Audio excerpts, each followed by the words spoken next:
오늘 말씀은 마태복음 13장 44절에서 46절까지 말씀입니다. 최고의 보화를 볼 줄 아는 자라는 제목으로 말씀을 나누겠습니다. 먼저 이 본문을 읽어 드리겠습니다. 천국은 마치 밭에 감추인 보화와 같으니 사람이 이를 발견한 후 숨겨두고 기뻐하며 돌아가서 자기의 소유를 다 팔아 그 밭을 사느니라. 또 천국은 마치 좋은 진주를 구하는 장사와 같으니 극히 값진 진주 하나를 발견하매 가서 자기의 소유를 다 팔아 그 진주를 사느니라. 아멘. 최고의 보화를 볼 줄 아는 자라는 제목으로 말씀을 나누겠습니다. 오늘은 예수님께서 선포하신 천국 복음의 비유들 가운데서 밭에 감추인 비유와 밭에 감추인 보화의 비유와 값진 진주 비유에 대하여 함께 살펴보고 은혜를 나누기를 원합니다.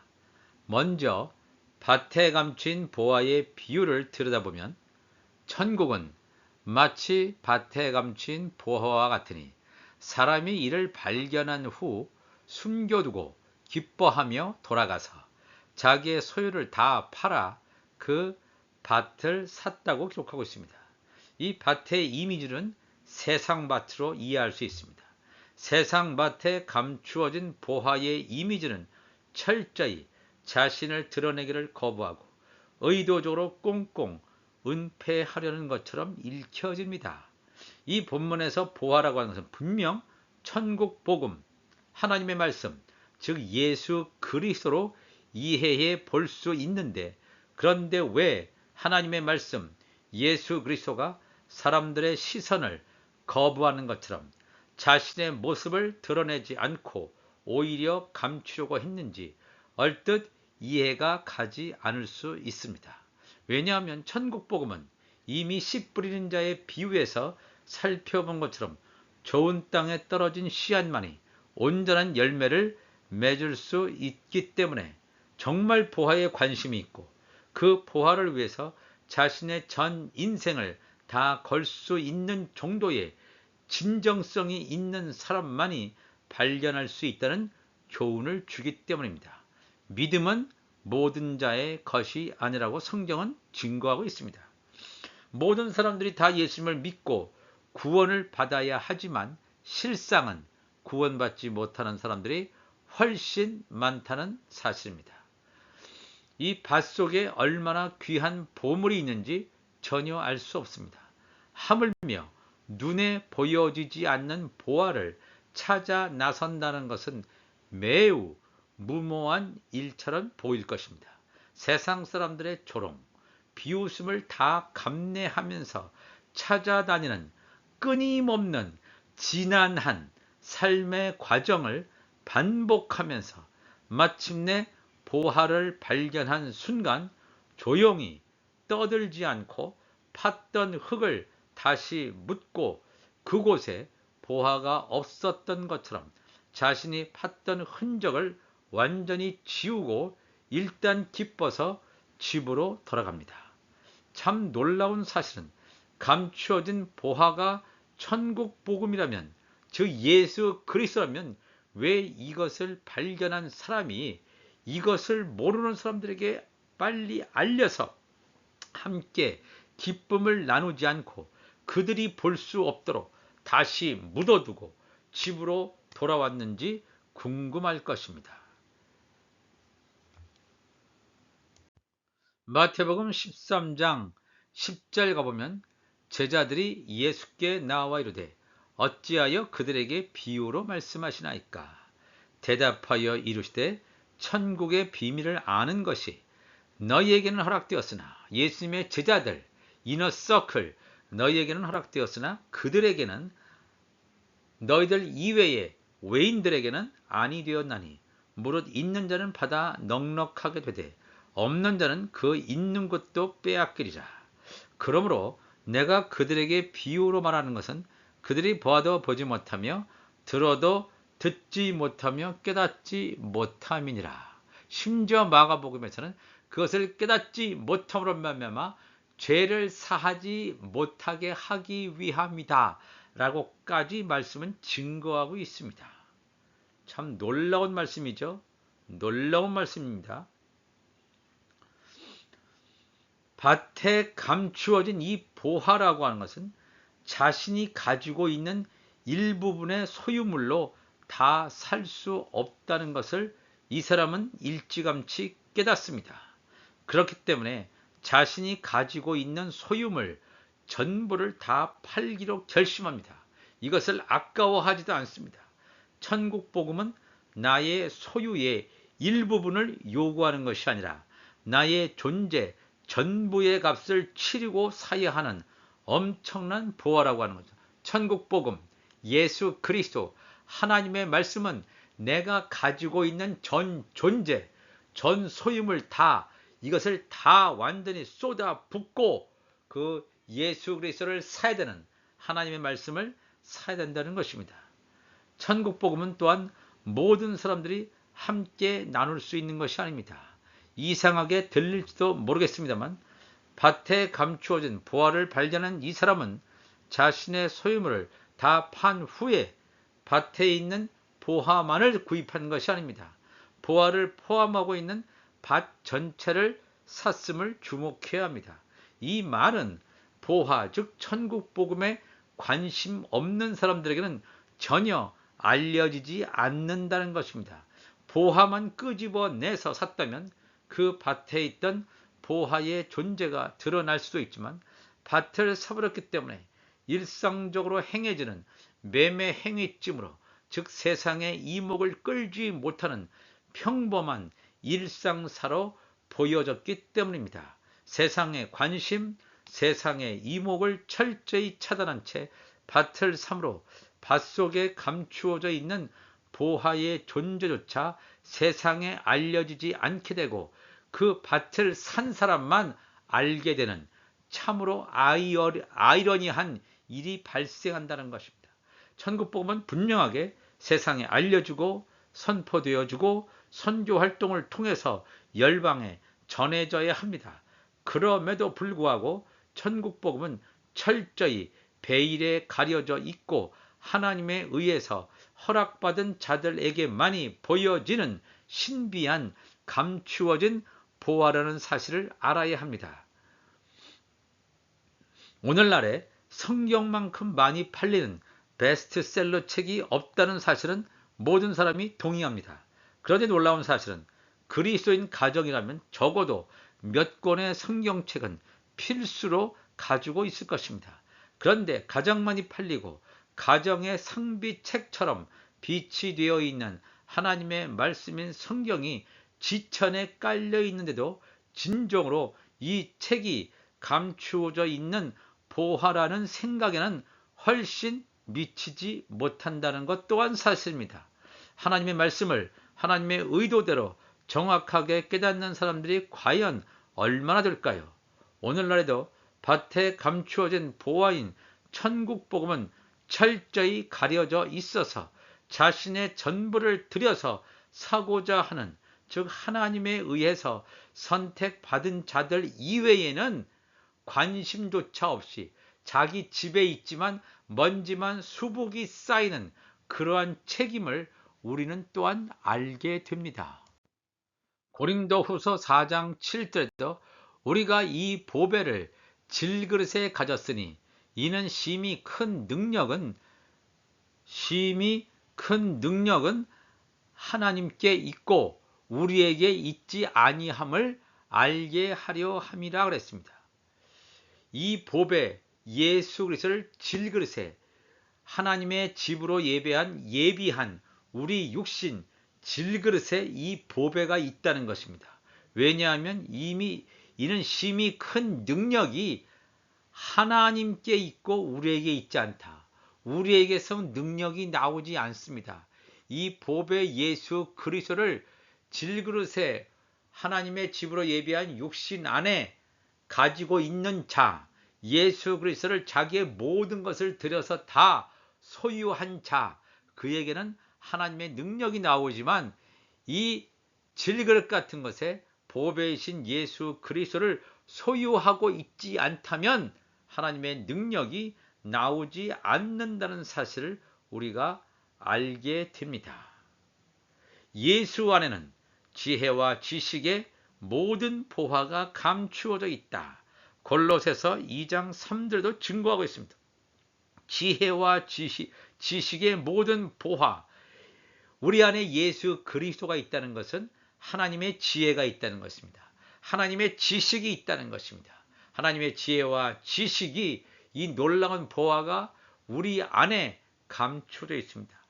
내가 예수 안에 거한다면 이 놀라운 사건을 우리가 경험하게 된다는 것입니다. 마태복음 13장 45절 보니까 또 천국은 마치 좋은 진주를 구하는 장사와 같으니 극히 값진 진주 하나를 발견하매 가서 자기의 소유를 다 팔아 그 진주를 사느니라 그랬습니다. 이 두 번째 비유로 이 천국을 좋은 진주들을 찾아다니는 상인에 비유하고 있습니다. 품질이 좋은 진주들을 찾아 이곳 저곳을 기웃거리는 전문 상인을 생각해 보아야 합니다. 이 전문 상인이 여러 곳을 돌아다니다가 품질이 좋은 많은 진주들을 만나게 됩니다. 그렇다면 이것들을 모두 사는 방법도 있었을 텐데 예수님의 비유 속에 등장하는 이 전문 상인은 좋은 진주들을 사는 곳에 결코 만족하지 않았습니다. 좋은 진주들 가운데 들어있는 아주 값이 비싼 하나의 진주를 발견하게 됩니다. 고만고만한 좋은 진주들이 아니라 가장 탁월한, 가장 아름다운, 가장 값이 비싼 하나의 진주에 마음이 꽂힙니다.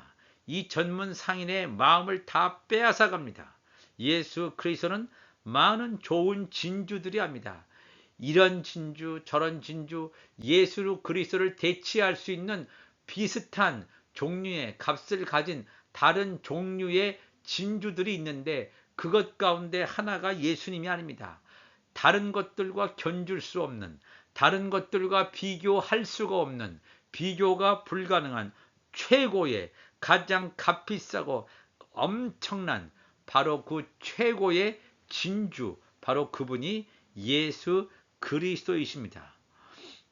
이 전문 상인은 자신이 발견한 하나의 진주가 최고의 보석임을 금방 알아차리고 그 값을 치르기 위하여 조용히 그 상점을 빠져나와서 자신의 소유를 다 가지고 자신의 소유를 모두 팔아버립니다. 그리고 진주의 값을 손에 넣고 조용히 다시 그 상점에 가서 은밀하게 주인과談판을 짓고 그 비싼 진주 하나를 손에 넣게 됩니다. 자기의 소유를 다 팔아버렸다. 이 말은 뭐냐면 자기의 육적인 소욕이 완전히 다 벗겨졌다는 것입니다. 더 이상 육적인 소욕은 없습니다. 더 이상 이 땅에 속한 것은 없습니다. 내 안에 하나님의 나라, 하늘의 것으로 가득 찼다는 것을 증거하고 있는 말씀이 되겠습니다. 마태복음 19장 27절 이하에 보면 어떤 말씀이 기록되어 있냐면 사실 마태복음 19장 16절 이하에 보면 어떤 사람이 부자 청년이 예수님께 오죠. 무슨 선한 일을 하여야 영생을 얻으리까? 자기는 모세의 율법을 다 지켰다고 그랬는데 예수님께서는 너에게 한 가지 부족한 것이 있으니 너의 모든 것을 다 팔아서 가난한 사람에게 주고 나를 따르라. 그러면 하늘에서 보화가 내게 있을 것이다. 그런데 이 재물이 많은 청년은 자기 재물을 다 팔기에 아까운 거죠. 그래서 예수 그리스도의 부르심에 응답하지 못했습니다. 예수 그리스도의 부르심에 응답하지 못했다는 것은 이 부자 청년은 하나님의 아들이 아닙니다. 예수 그리스도의 지체가 아닙니다. 예수님의 제자들 베드로, 야고보, 요한 자기의 모든 소유물을 다 놓고 예수님을 따라왔습니다. 왜? 하나님의 아들들이었기 때문에. 그들을 향해서 예수님께서 말씀하십니다. 예수님의 제자들을 향해서 베드로가 대답하여 이르되 보소서 우리가 모든 것을 버리고 주를 따랐사온데 그런즉 우리가 무엇을 얻으리까? 예수께서 이르시되 내가 진실로 너희에게 이르노니 세상에 새롭게 되어 인자가 자기 영광의 보좌에 앉을 때에 예수님께서 재림하실 때를 말합니다. 나를 따르는 너희도 12보좌에 앉아 우편 12보좌에 앉아 좌편 12보좌 이스라엘 12지파를 통치하게 될 것이다 라고 분명히 예수님께서 말씀하십니다. 과연 이 새 예루살렘 성의 24보좌 가운데 우편 12보좌와 그 다음에 좌편 12보좌, 우편 12보좌에 앉는 자들이 하나님의 아들, 그 다음에 좌편 12보좌에 앉는 자들이 바로 이 제사장의 직분을 감당하는 하나님의 종들임을 분명히 증거하고 있습니다. 그러면서 예수님께서 제자들에게 뭐라고 말씀하시냐면 또 내 이름을 위하여 집이나 형제나 자매나 부모나 자식이나 전토를 벌인 자마다 여러 배를 받고 또 영생을 상속하리라. 그러나 먼저 된 자로서 나중되고 나중된 자로서 먼저 될 자가 많으니라 라고 그랬습니다. 예수 이름으로 위하여 집이나 형제나 자매나 부모나 자식이나 전토를 벌인 자, 그 예수 그리스도를 소유하기 위해서 자기의 소유물을 다 팔아서 예수 그리스도 하나님의 말씀을 샀던 밭에 감추인 보화를 샀던 자, 그 다음에 가장 귀한 값비싼 진주를 산 자와 같이 모든 것을 다 팔아버리고 예수 그리스도를 산 자, 그러한 자들이 바로 어떤 자냐면 하나님의 아들입니다. 우편 12보좌에 앉게 될, 들림받게 되는 자, 휴거될 자를 분명히 증거하고 있습니다. 그러나 먼저 된 자로서 나중되고 또 나중된 자로서 먼저 될 자가 많다 그랬죠. 이 먼저 된 자는 율법 아래에 있는 자죠. 율법 아래에 있는 자들이 먼저 옵니다. 율법 아래에 있는 자들 가운데서 하나님의 아들로 아들의 명분으로 세워지는 자가 있는가 하면 아들의 명분으로 세워지지 않고 그대로 율법 아래에 있는 자로 끝까지 가는 자가 있다는 것을 성경은 증거하고 있습니다. 먼저 된 자, 율법 아래에 있는 자가 먼저 왔는데 나중되고 또한 나중된 자, 새 언약의 복음을 받은 자, 믿는 자, 하나님의 아들 된 자, 이 나중된 자로서 먼저 될 자가 많다. 왜냐하면 예수님의 지체, 하나님의 아들들이 왜 먼저 됐냐 하면 이 나팔절에 예수님의 공중 재림 때 먼저 들림받습니다. 예수 그리스도의 공중 재림을 통해서 하나님의 아들들이 들림받고 그 다음에 3년 지난 다음에 예수님의 지상 재림 때 하나님의 종들이 들림받는, 그래서 먼저 된 자들 종들이 이 속죄절에 나중에 들림받고 나중된 자로서 먼저 될 하나님의 아들들이 이 나팔절에 들림받는다는 사실을 성경은 우리에게 증거해주고 있습니다. 오늘도 우리가 이 말씀처럼 예수 그리스도는 최고의 보화이십니다.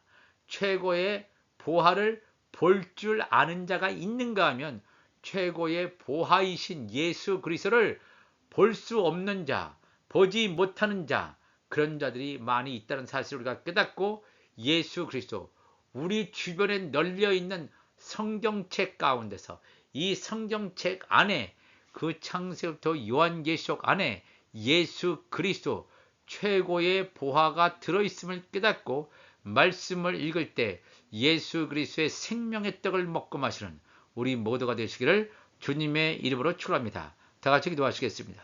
하나님 아버지 감사합니다. 오늘도 귀한 하나님의 말씀을 함께 나누었습니다. 이 말씀을 통해서 최고의 보화이신 예수 그리스도가 우리 안에 온전히 거할 정도가 아니라 나를 완전히 장악해서 나의 생각과 마음과 나의 영을 완전히 장악해서 하나님의 말씀이 우리의 입을 통해서 성령의 불같이, 성령의 검같이 온전히 열방을 향해서 내뿜을 수 있도록 성령여 도와주옵소서. 우리 주님 감사하며 거룩하신 우리 주 예수 그리스도의 이름으로 기도합나이다. 아멘.